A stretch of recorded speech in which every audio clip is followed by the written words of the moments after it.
वसईत बनावट नोटांच्या व्यवहारावर मांडवी पोलिसांनी मोठी कारवाई केली आहे। पोलिसांनी कारवाई करत बनावट नोटांसह तब्बल 97,19,000 रुपयांची रोकड जप्त केली आहे। या धडाकेबाज कारवाईमुळे परिसरात खळबळ उडाली असून या प्रकरणामागे आणखी कोणाचा सहभाग आहे का याचा तपास मांडवी पोलीस करत आहेत।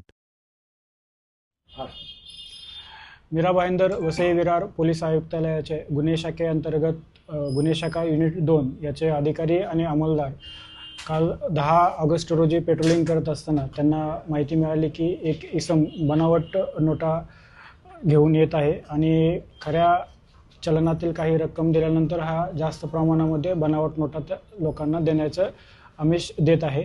त्यावरून मिळालेल्या माहितीवरून त्यांनी सदर संशयित इसमाची गाडी इंटरसेप्ट केली आणि त्यानंतर त्या इसम आणि गाडीची झडती घेतल्यानंतर त्याच्यामध्ये सुमारे 97 लाखापेक्षा जास्त रकमेच्या 500 रुपये दराच्या बनावट नोटा जप्त करण्यात आलेल्या आहेत। सदर प्रकरणी मांडवी पोलीस स्टेशन इथं गुन्हा दाखल करण्यात आलेला आहे। एक आरोपीला अटक करण्यात आलेली आहे आणि गुन्हे शाखा युनिट 2 यांच्या वतीनं गुन्ह्याचा अधिक तपास चालू आहे।